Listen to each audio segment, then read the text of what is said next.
Time now for the Left of Lansing Monday Musing for December 15th of 2025. I'm Pat Johnston.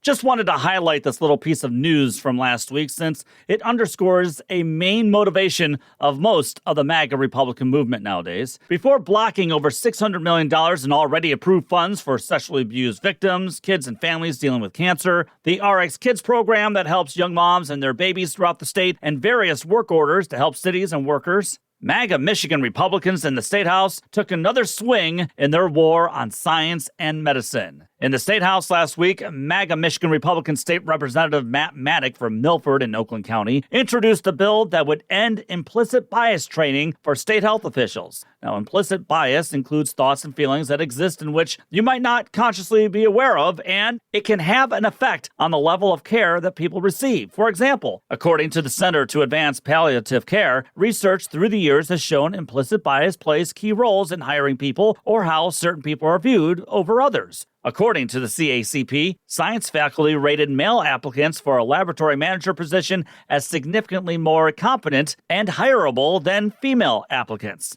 That's an example of implicit bias because everyone holds stereotypes in their minds, even if those implicit biases don't match our self-conscious ones. And research shows this can influence health professionals' decision-making. Now, I work part-time in the standardized patient program where I act as a patient for students hoping to become healthcare professionals one day. And just like students are taught about implicit bias, we must also be aware that implicit biases do not play a role in how we evaluate and communicate with those students. And healthcare professionals must go through each of those steps as well, and it makes sense to ensure that everyone who is in the hospital receives the best care. For example, I recently played a convict who was injured after shooting a police officer, so not a good guy. Many of the students really didn't want to deal with me or really listen to my complaints since I was in an orange jumpsuit, and that affected the care that I received. Afterwards, the doctor or professor would tell those students how they must put away both their explicit and implicit biases when caring for a patient because that is their job. But according to MAGA Michigan Republicans, there's no such thing as implicit bias. To Matt Maddock, implicit bias training is evil, and as he says, is Marxist mental poison. The MAGA brain-wormed Maddock said that none of these people in the healthcare industry are racist. Now, Matt, that can't possibly be true. Are a solid majority of those in the healthcare industry not racist? Of course. But are we sure there's not some who are? MAGA Republican Representative Jamie Thompson of Brownstown, who's also a registered nurse, claimed that implicit bias training is an insult to her profession and that she never treated anyone differently based on color or their sexual partner or their age. And hey, that is good to know, although I question that since Representative Thompson voted for dear leader Trump.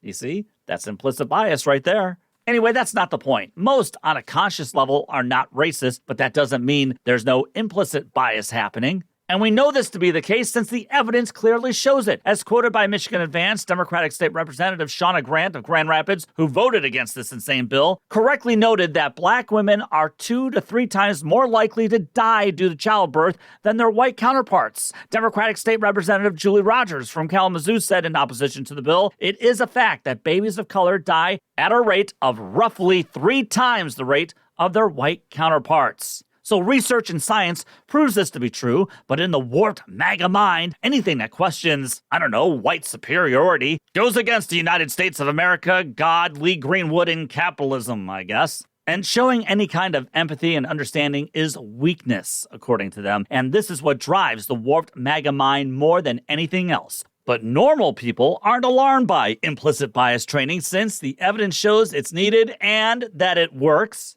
Perhaps it should be a prerequisite for Lansing office holders because I'm reminded of a time during the March Madness college basketball tournament in 2024 when Sweet 16 games were played in Detroit, and a certain warped MAGA brain state representative went on a freakout mode by posting pictures of people, some of them people of color, walking off a plane at Detroit's Metro Airport and claiming that Governor Gretchen Whitmer was shipping in quote-unquote illegal aliens into Michigan, and he demanded to know why she was secretly shipping them here. However, it wasn't undocumented people.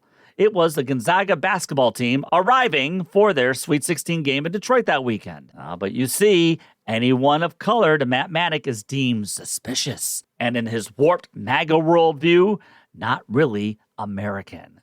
Well, actually, that's explicit bias since he's being intentionally and overtly racist, but these are the kinds of people running Lansing right now and the kinds of people passing laws in Lansing right now, actually, they're just the same as other MAGA politicians passing similar laws like this in other states and at the federal level. It's this kind of divisive anti-science and anti-knowledge crusade that motivates most of the warped MAGA Republican base, but it's also why many are leaving that cult. Because they're realizing that treating people equally and with some empathy is really what makes America exceptional, and it could lead to a healthier nation. Plus, as grocery prices and unemployment rises while the divide between the corporate donor base and the working class deepens, MAGA is losing its grip on the working class and its political power. leftoflansing@gmail.com is the best way to reach me. Subscribe to the podcast and also subscribe to Left of Lansing on YouTube. Don't forget to follow me on Twitter, the Gram, and Facebook. Take the battle to them.